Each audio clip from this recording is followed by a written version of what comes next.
Corona से खत्म हो रहा कलयुग क्या लौट कर आ गया है सतयुग? आज के युग में ये बहुत बड़ा सवाल है।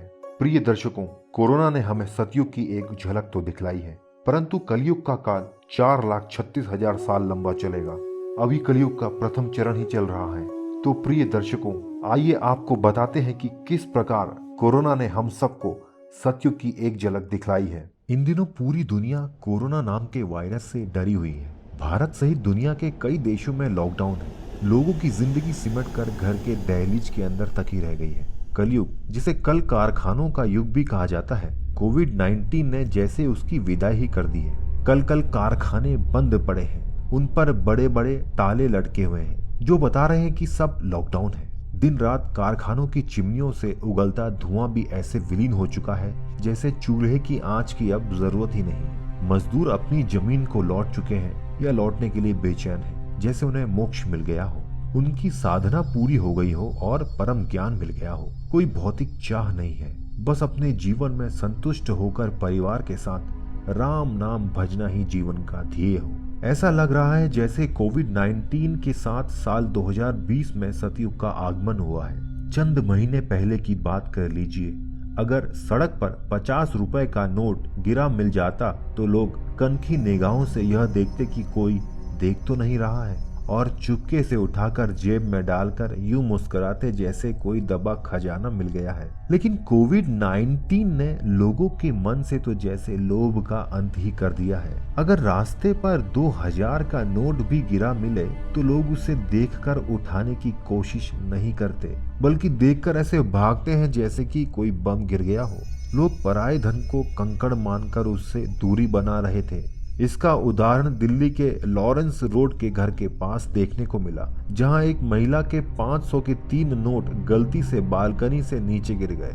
किसी ने उसे उठाने का साहस नहीं दिखाया। जब पुलिस आई तब जाकर पूरा मामला सामने आया। प्रिय दर्शकों, पुराणों में उल्लेख मिलता है कि ऐसा सतयुग में होता था कि लोग दूसरे के धन को कंकड़ समान समझते थे और उसे छूते तक नहीं थे। आज की पीढ़ी जिनका ग्रामीण परिवेश से संपर्क नहीं रहा है, वह शायद ही जानते होंगे कि पुराने जमाने में भी कोई अतिथि मित्र कहीं से आता था तो घर में प्रवेश से पहले उसके हाथ पैर मुंह धुलवाए जाते थे।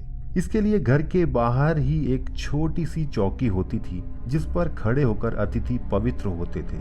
इसके बाद स्वच्छ वस्त्र से हाथ मुंह को पोंछकर अतिथि घर में प्रवेश करते थे। कोविड-19 के आगमन से वही प्राचीन व्यवस्था फिर से चलन में आ गई है। एक तो लॉकडाउन के कारण कोई किसी के घर नहीं जाता है। अगर किसी कारणवश कोई पड़ोसी आ भी जाए तो पहले उसे सैनिटाइजर या हैंड वॉश थमा दिया जाता है। इतना ही नहीं, जो लोग पहले भोजन के समय या शायद हाथ भी धोते थे, वो भी दिन में कई बार हैंड वॉश कर लेते हैं। कोरोना को लेकर एक अफवाह यह फैली थी कि मांसाहार से कोरोना का खतरा अधिक रहता है। इस वजह से लोग इन दिनों शाकाहार पर अधिक भरोसा करने लगे हैं। कई लोग जो हर हफ्ते मांस मछली खाए बिना रह नहीं सकते थे, वह भी शाकाहारी हो गए हैं। हिंदू धर्म में मांसाहार को तामसिक भोजन कहा गया है और इसे आसुरी भोजन की श्रेणी में रखा गया है। मनुष्य के लिए शास्त्रों में कहा गया है कि शाकाहारी भोजन करें, कंद मूल का सेवन करें, इससे शरीर भी स्वस्थ रहता है और संस्कार भी बढ़ता है। आजकल कोरोना के भय से लोग इसी नीति को अपनाने में लगे हुए हैं। प्रिय दर्शकों, महर्षि वेद व्यास जी ने कहा है कि 18 पुराणों का मूल यही है कि परोपकार से कोई बड़ा पुण्य नहीं है। अष्टादशस्य पुराणानेषु व्यासस्य वचनद्वयम् परोपकाराय पुण्याय पापाय परपीडनम्, यानी कि परोपकार से बड़ा कोई पुण्य नहीं है और दूसरों को पीड़ा देने से बड़ा कोई पाप नहीं है।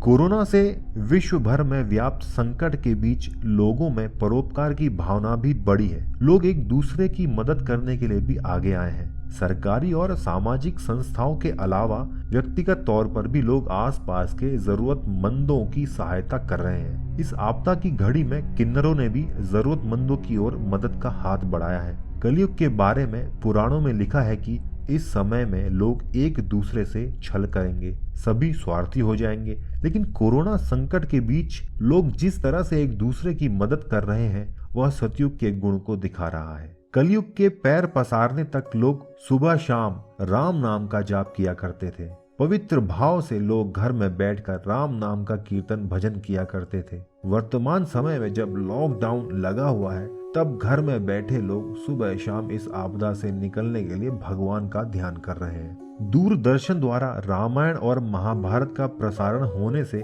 लोगों में फिर से रामायण और महाभारत के प्रति रुचि बढ़ी है। लोग आध्यात्म की ओर रुचि भी लेने लगे हैं। प्रिय दर्शकों, विष्णु पुराण में कहा गया है कि कलयुग के जब 5000 साल पूरे हो जाएंगे तो गंगा भी पृथ्वी से स्वर्ग को चली जाएंगी। कोरोना संकट से पूर्व गंगा यमुना की धारा देखकर यह पूरी तरह से सच जान पड़ता था कि गंगा अब वह गंगा कहाँ रही, क्योंकि उसका जल दूषित हो रहा था। लेकिन कोरोना के कारण जब लोग घरों में बंद हैं, तो गंगा यमुना की जलधारा फिर से निर्मल हो गई है, मानो सतयुग की गंगा हो गई हो। पशु पक्षी भी भय मुक्त होकर विचरण कर रहे हैं। सतयुग का एक और गुण पुराणों में बताया गया है। इस युग में राज रंक का भेद नहीं रहता है। सभी लोग अपना काम स्वयं करते हैं। राजा भी प्रजा के समान ही अपने कर्तव्य और दैनिक कार्यों को करते हैं। कोरोना ने भी आज भेदभाव मिटा दिया है। पुराणों में राजा पृथु का जिक्र आता है, जिनकी यह संपूर्ण पृथ्वी थी।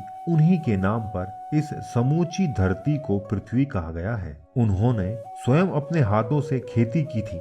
उन्हीं से कृषि परंपरा का भी आरंभ हुआ माना जाता है। आज कोविड-19 यानी कोरोना के कारण अमीर परिवार और गरीब परिवार का भेदभाव मिट गया है। गरीब अमीर सभी लोग अपना सारा काम खुद ही कर रहे हैं।